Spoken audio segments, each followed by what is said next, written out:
ప్రియమైన దేవుని బిడ్డలారా, మీ పరిశుద్ధ బైబిల్ గ్రంథాన్ని తెరవండి. నిర్గమకాండము 5వ అధ్యాయం మీ ఎదుట ఉంచుకోండి.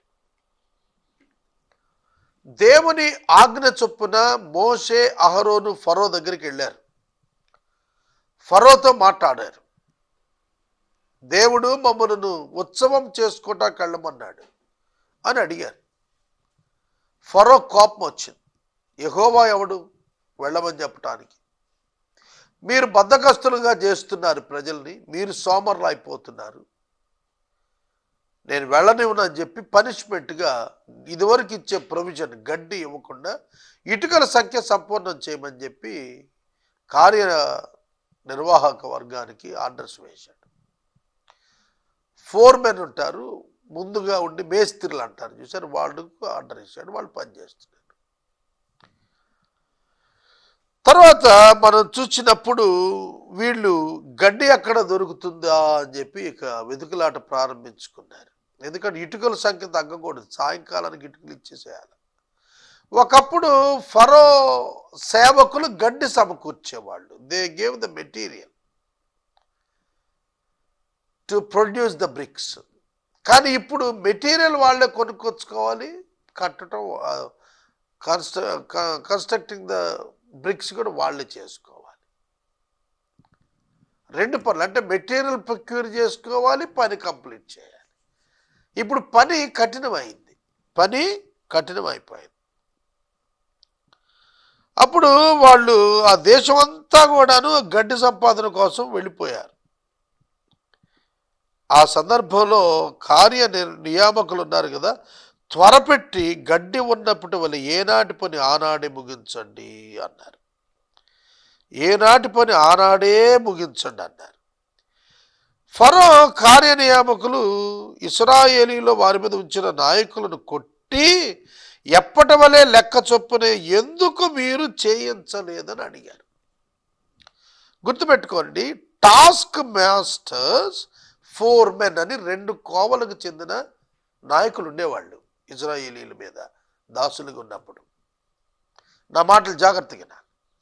ఒకడు టాస్క్ మాస్టర్, రెండవ వాడు ఫోర్మెన్, మూడవ వాళ్ళు లేబర్.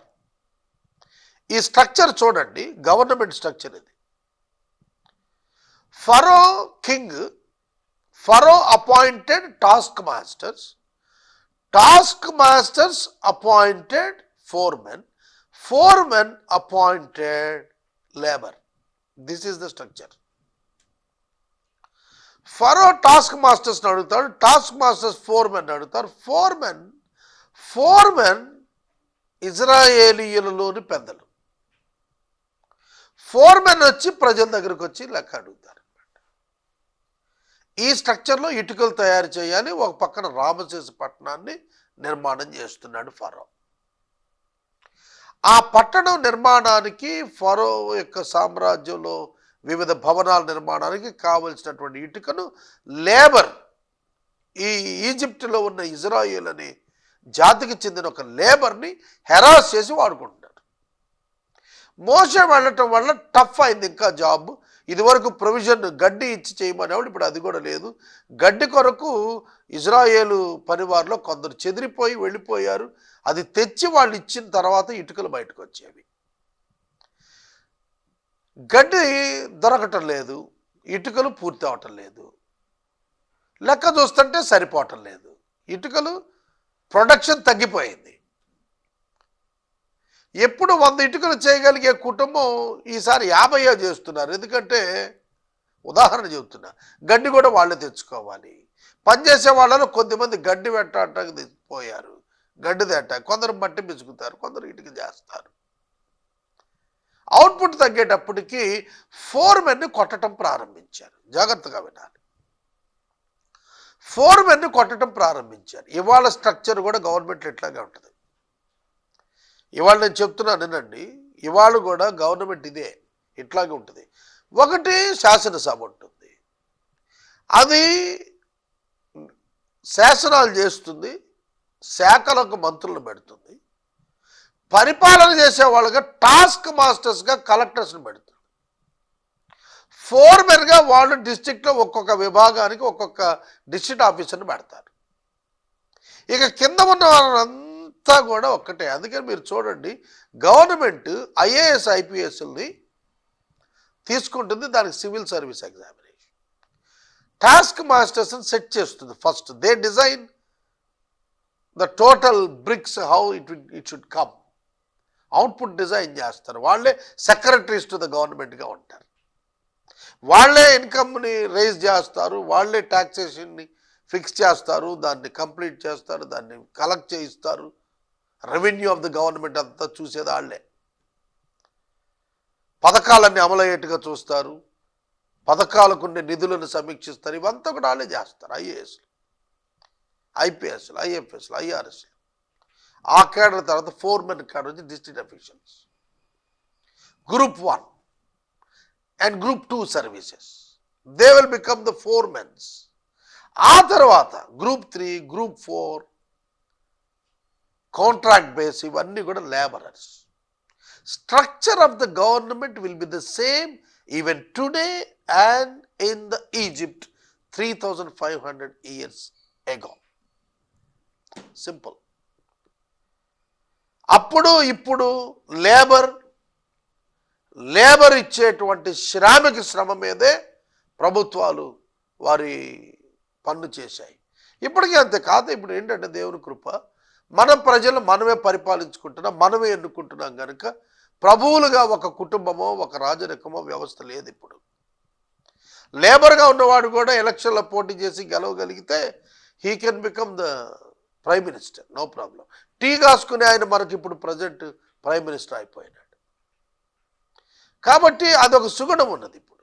కానీ స్ట్రక్చర్ మాత్రం అదే, విధానం మాత్రం అదే, ప్రభుత్వం నడిపే విధానం మాత్రం అదే, ప్రొసీజర్స్ అవే, కాన్స్టిట్యూషన్స్ అవే, పీనల్ కోడ్స్ అవే, కోర్టులు అవే, నియామకాలు అవే. అప్పుడు జడ్జెస్ ఉన్నారు, ఇప్పుడు జడ్జెస్ ఉన్నారు.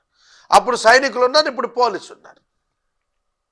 అప్పుడు లేబర్ ఉన్నారు, ఇప్పుడు కాంట్రాక్ట్ ఉద్యోగులు ఉన్నారు. Nothing difference. కాకపోతే ఇప్పుడున్న వ్యవస్థ ఏంటంటే మనల్ని మనం పరిపాలించుకోండి. ఇది ప్రజాస్వామ్య రాజ్యం. సెక్యులర్గా అంటే మన రైట్స్, హ్యూమన్ రైట్స్ అన్నీ కూడా ఆర్గనైజ్ చేసుకొని జాగ్రత్తగా లా అండ్ ఆర్డర్ కంట్రోల్ చేసుకుంటూ బతుకుతున్నాం మనం. అందుకంటే అటువంటి సందర్భాల్లో ఒక ప్రశ్న ఉదయించింది, అది మనం ఆలోచన చేద్దాం, కాంటెంపరీగా చూద్దాం. మీరు ఎప్పటి వలె మీ లెక్క చొప్పున ఇటుకలు ఏనాటివి ఆనాడు ఎందుకు చేయించలేదు? నిన్న నేడు మీరు ఏల చేయించలేదు? Task masters question to foremen.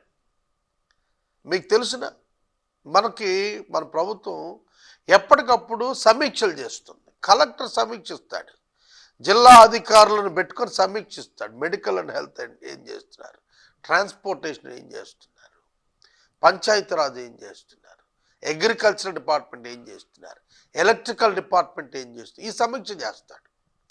చేసినప్పుడు మీరు నిన్న నేడు అప్ టు ద మార్క్ పని చేయలేదు,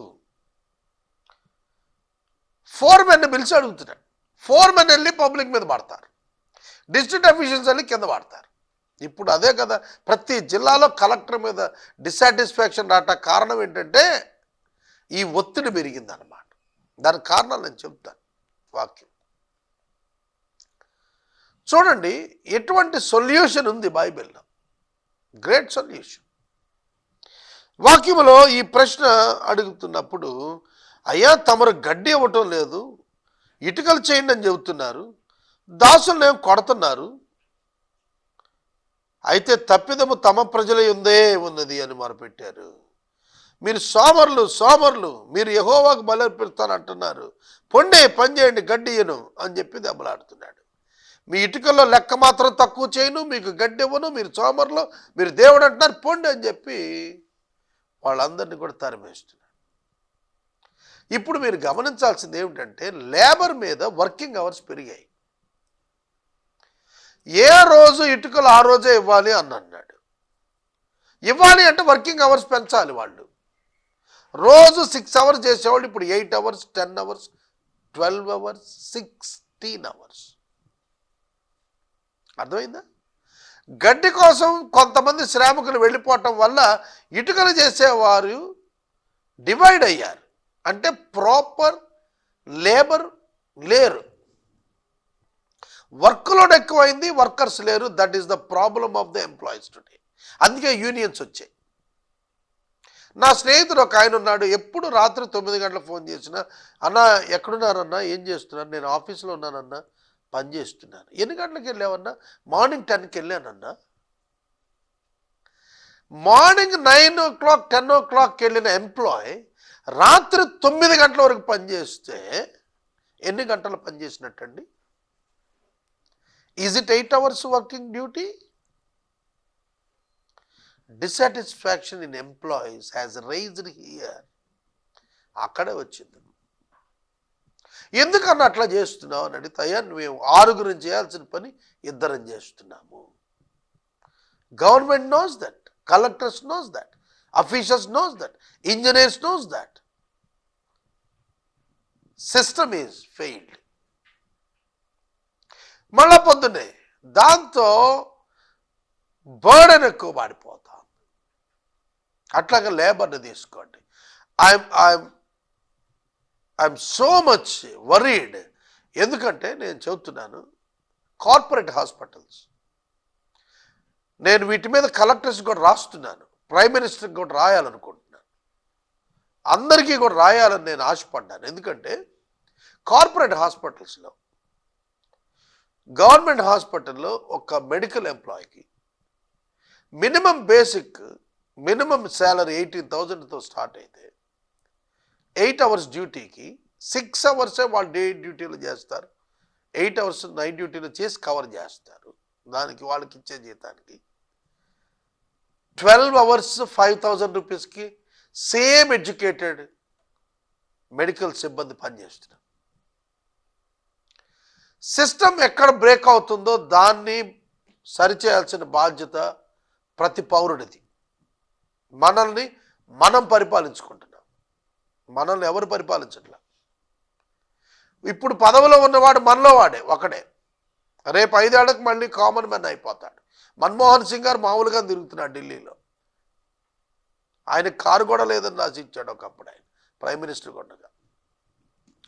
కాబట్టి నేను మనవి చేస్తున్నాను, ఇదంతా కూడా బైబిల్లో ఐగుప్తు దేశంలో ఆనాడు ఉన్నటువంటిదే ఈనాడు ఉన్నది. పాలకులు వారి ప్రెషర్ ఇవాళ రిలాక్స్డ్గా మనం పెంచుకోవచ్చు దాన్ని.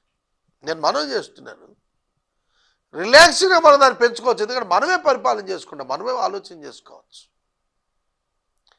ఎంతమంది ఇవాళ బిజినెస్ సెక్టార్స్ తీసుకోండి, 3,000 రూపాయలకి మహిళలు ఉదయం 9 గంటలకు వెళ్ళి రాత్రి 9 గంటల వరకు షాప్లో నిలువు కాళ్ళ మీద నుంచొని ఉంటారు. కూర్చోటానికి పీట కూడా వేయడు యజమాని, తనకు పీట వేసి కూర్చుంటాడు, ఫ్యాన్ వేసుకుంటాడు. బట్టల కొట్టుల్లో తీసుకోండి, కిరాణా కొట్టుల్లో తీసుకోండి, ఎలక్ట్రికల్ షాప్ తీసుకోండి, ప్రతి చోట ఎక్స్‌ప్లాయిటేషన్ ఆఫ్ లేబర్. దీనికి పెద్ద షాక్ ఉంది, అది పనిచేయదు. ఏలూరు మొత్తం మీద, నేను ఏలూరులో ఉంటాను, ఏలూరు మొత్తం మీద ఒక 50,000 కొట్లు ఉన్నాయనుకోండి, అన్ని రకాలు కలిపి. ఆ శాఖలో పనిచేసే ఉద్యోగులు 5-10 మంది ఉంటారు, ఇన్స్పెక్షన్ స్థాయిలో ఉన్నవాళ్ళు. దాన్ని పెంచరు. కనుక నేను మనవి చేస్తున్నాను, ఈ ప్రాబ్లమ్స్ అన్నీ ఇవాళే కాదు, చరిత్రలో ఇవన్నీ కూడా బైబిల్లో మనకు కనిపిస్తున్నాయి, హిస్టరీలో మనకు కనిపిస్తున్నాయి.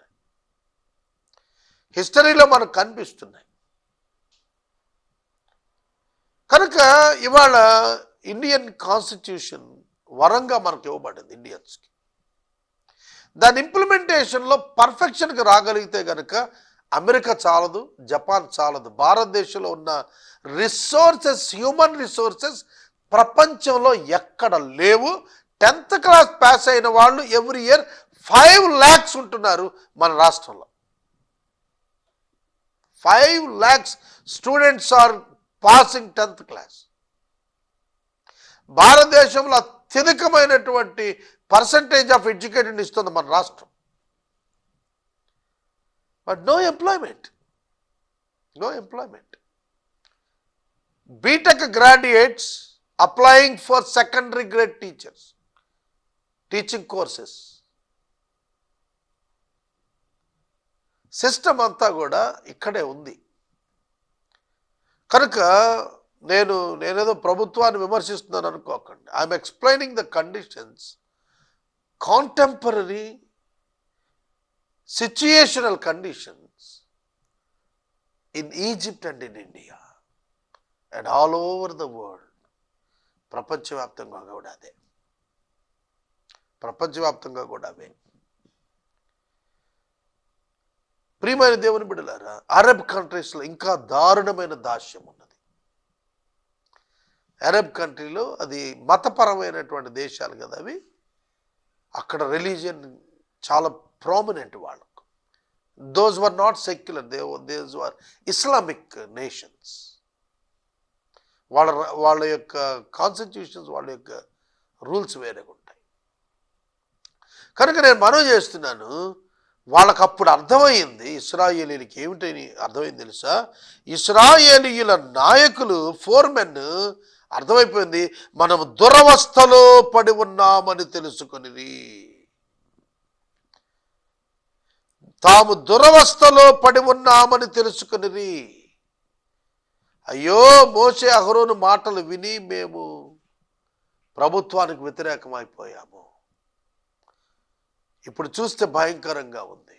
ఒకసారి one little employ, very small little employ who was harassed by the management నా దగ్గరికి వచ్చారు. చాలా చిన్న ఉద్యోగి, 5,000 4,000కి పనిచేస్తున్నాడు. నేను జెండర్ కూడా చెప్పట్లా, అందుకని పని చేస్తున్నారు అన్న. నన్ను హెరాస్ చేస్తున్నాడు నా యజమాని. సార్, నేను మానేయటానికి నేను జాయిన్ 13 years అయింది. 13 ఏళ్ళుగా నేను ఊడిగం చేస్తున్నాను. 10-12 గంటలు 14 గంటలు కూడా చేస్తున్నాను. సమ్టైమ్స్ మోర్ దాన్ 18 hours చేస్తున్నాను. సమ్టైమ్స్ 48 hours డ్యూటీ చేస్తున్నాను. నేను 1,000 పెంచమంటే నన్ను దుర్భాషలాడి నన్ను తిడుతున్నాడు. కాలం నువ్వు మానేయ వాళ్ళ నుంచి అని చెప్పి వెళ్ళిపోయాడు. వాట్ షల్ ఐ డూ అని వచ్చారు నా దగ్గరికి ఆ వ్యక్తి. I cried my friends. ఆ అవతల యాజమాన్యం కోట్లు గడించేస్తాను without giving any accounts to the government. సొసైటీలో చాలా గొప్ప పేరు ప్రఖ్యాతులు ఉన్నాయి ఆ గొప్ప యజమానుడికి. పెద్ద పెద్దలతో కాంటాక్ట్స్ ఉన్నాయి. Very little servant. 13 ఏళ్ళుగా వాడుకుంటున్నాడు ఆ వ్యక్తిని. సడన్గా మానేయమన్నాడు. ఒక్కరోజు మానేయమన్నాను. నేను చెప్పాను, వెయిట్, యూ జస్ట్ వెయిట్. ఒకరోజు మానారు, 2 రోజులు మానారు, కబురు చేశాడు. 3 రోజులు మానారు. ఆ యజమానుడి యొక్క కుటుంబ సభ్యులు కబురు చేశారు. 1 వారం తర్వాత మళ్ళా ఆ ఊడిగంలోకే వెళ్ళిపోయింది. ఆ ఊడిగంలోనే ఉండిపోయారు ఆ వ్యక్తి. అలా ఊడిగంలో ఉండిపోయిన, వెట్టిలో ఉండిపోయిన వాళ్ళు భారతదేశంలో విద్య అభ్యసించిన వారి యొక్క సంఖ్య మీరు చూస్తే ఆశ్చర్యంగా ఉంటుంది. అందుకే ఇక్కడ పని దొరక్క విదేశాలకు పోతున్నారు. బాగా చదువుకున్న వాళ్ళు టాపర్స్ వెళ్ళిపోతున్నారు. శ్రమకు తట్టుకోలేని వాళ్ళు, డబ్బులు ఎక్కువ వస్తాయని గల్ఫ్ కంట్రీస్కి వెళ్ళిపోతున్నారు. You can't imagine 4,000 people are leaving India every day. 4,000 మంది ప్రజలు భారతదేశాన్ని వదిలిపోతున్నారు, migrating every day. You can't believe this. చదువు పేరు మీద వెళ్ళిపోయేవాళ్ళు, ఉద్యోగం పేరు మీద వెళ్ళిపోయేవాళ్ళు, డిపెండెంట్స్ పేరు మీద వెళ్ళిపోయేవాళ్ళు. కనుక నేను ఎందుకు చెప్తానంటే ఇవన్నీ కూడాను ఇవాళ ఈనాటి పరిస్థితులు బైబిల్ గ్రంథంలో ఆనాటి పరిస్థితులను అర్థం చేసుకోవడానికి మీకు ఉపయోగపడతాయి. కనుక మోషే, అహరోను, మీ వలన మేమేమైపోయాము? అన్యాయం అయిపోయాం, దురవస్థలో పడిపోయాం. మీకు దేవుడు న్యాయం తీర్చును గాక అని చెప్పి తిడతం మొదలుపెట్టారు. మీకు దేవుడు న్యాయం తీర్చును గాక అని తిడుతున్నారు. వీళ్ళు వెళ్ళి దేవుని దగ్గర మొరబెడుతున్నారు. దేవుడు అంటున్నాడు, వెయిట్, ఆగండి, వాడిని ఇంకా కఠినం చేద్దాం, ఇంకా కఠినం చేసి అతని నాశనం వైపు నడిపిద్దాం అన్నట్టుగా ఆయన కూర్చున్నాడు. అర్థమవుతోందా వాక్యము? ఫరో కఠినత్వం ఎక్కువైపోతోంది, దాసుల దాస్యం మరింత కఠినమైపోతోంది. మోషే అహరోనుల యొక్క ప్రాతినిధ్యం రోజు రోజుకి డైలమాలో పడిపోతుంది. ఇవాళ దేశంలో అదే పరిస్థితి కొనసాగుతుంది. డిస్ట్రిక్ట్ ఆఫీసర్స్ యొక్క పజిల్ ఏమిటంటే, కలెక్టర్స్ యొక్క పజిల్ ఏమిటంటే, how to please the government, ఎట్లా ప్రభుత్వాన్ని మనం ప్లీజ్ చేసుకుని వర్క్ చేసుకోవాలని వాళ్ళు ట్రై చేస్తున్నారు. కనుక Indian system should be reorganised. ఆ స్వతంత్ర ఫలం అందరికి అందాలంటే పాత తత్వంతో పాలిటీషియన్స్, నేను అనుకుంటున్నాను ఎప్పుడు కూడా వన్ టైమే పాలిటీషియన్గా పెట్టాలని నేను అనుకుంటున్నా. నా వరకు నేను అనుకునే నా ఒపీనియన్ అంటే, ఒకసారి ఎమ్మెల్యే అవుతే ఇంకోసారి లేదు నీకు ఛాన్స్, ఇంకొకటికి. నువ్వు ఎమ్మెల్యే అయితే కనుక ఇంకొకటికి ఇవ్వాలి, అప్పుడు అతను ఎమ్మెల్యేగా అతను డెవలప్ చేస్తాడు. సో ఒక్కడే 10 సార్లు 13 సార్లు ఎన్నికైపోతాడు, ఆ పదవి అతనే ఉంటాడు. అతను మళ్ళీ వెనక్కి వెళ్ళి జమీందారీతనం, రాజరికం ఆ ప్రాంతంలో ఎస్టాబ్లిష్ చేస్తాడు, క్వార్టర్ ఎస్టాబ్లిష్ చేస్తాడు. అతనికి ఎదురు తిరగలిగే సాహసం చేసేవాడు ఒక్కడు ఉండడు, మాట్లాడితే ఏమైపోతాడు అడ్రస్ ఉన్నాడు, వ్యవస్థ వాడికి దాసుడైపోతుంది. కనుక రీఆర్గనైజ్ అవుతుంది, వాళ్ళ కాకపోతే రేపైనా అవుతుంది. ఇండియాలో ఆ పరిస్థితులు వచ్చేస్తున్నాయి. యువకులు నిశ్చేష్టలో చూస్తున్నారు, ఏదో ఒక రోజున పరిస్థితులు మారుతాయి. ఆ రోజున ఫరో ప్రజలు బ్రతిమలాడి ఇశ్రాయేలీయులకు తమ ధన సంపదనంతా కట్టబెట్టి పంపించేశారు. నేను మనవి చేస్తున్నాను. కనుక దేశం బాగుపడాలి అని అంటే ట్రూత్ మస్ట్ బి ప్రివేల్డ్, సత్యము ప్రవర్ధిల్లాలి, అప్పుడే దేశం వృద్ధిలోకి వస్తుంది. ఇక్కడ మనం చూడగలిగినట్లయితే ఫరో చేతులలో నలిగిపోతున్నటువంటి ఇశ్రాయేలీయులు మరియు దేవుడు పంపినందున వారి చేత దుర్భాషలాడబడుతున్న మోషే అహరోనులు మనకు కనిపిస్తున్నారు. నీవు ఏల ప్రభువా ఈ ప్రజలకు కీడు చేసితివి, నన్నేల పంపితివి? 2 ప్రశ్నలు అడుగుతున్నాడు ఇక్కడ. దేవా, నీవేళ ఈ ప్రజలకు కీడు చేశావు, నువ్వు నన్ను ఎందుకు పంపించావు? నా మానాన నేను పశువులు మేపుకుంటుంటే నాకు కనపడ్డావు, నన్ను తీసుకొచ్చావు, నాతో మాట్లాడావు, నన్ను వెళ్ళమన్నావు, నేను మాట్లాడాను, కర్ర పాడేస్తే పాము చేసావు, చెయ్యి పెట్టుకుంటే కష్టం వచ్చేట్టు చేసావు. ఇన్ని చేసిన వాడు ఇక్కడికి వచ్చేటప్పుడు వీడేంటయ్యా ఇట్లా చేస్తున్నాడు? మనకెప్పుడు కూడా రిజల్ట్ మనం అనుకున్న టైంలో బంపర్కి వచ్చేయాలనుకుంటాం. లాటరీ టికెట్స్ అందాన మనం కొన్న టికెట్కే వచ్చేయాలనుకుంటాం, రూపాయి పెట్టుకొని ₹1,00,000. ఆ కాన్సెప్ట్ మనుషులకు ఉంటుంది. కనుక మోషే దేవుడు ముందే చెప్పాడు, నేను అతని హృదయం కఠినపరుస్తాను, అతను మిమ్మల్ని పానీయడు, కానీ ఒక దినం నేను పంపించేట్టు నేను చేస్తాను, వాడిని నాశనం చేస్తాను అని ముందే చెప్పినా కూడా మోషే మళ్ళీ అడుగుతున్నాడు, నీ వేల ప్రజలకు కీడు చేసావు, నన్ను ఎందుకు పంపించావు? In the Bible the total future is revealed. కానీ ఇవాళకి మనందరి ప్రశ్న ఏంటంటే, దేవుడా ఈ పరిస్థితులు ఏంటి? దేవుడా ఎందుకు ఇలా జరుగుతుంది? దేవుడా దేవుడా దేవుడా. సోదరుడా, లోకవంతం వైపు వెళ్ళిపోతుంది.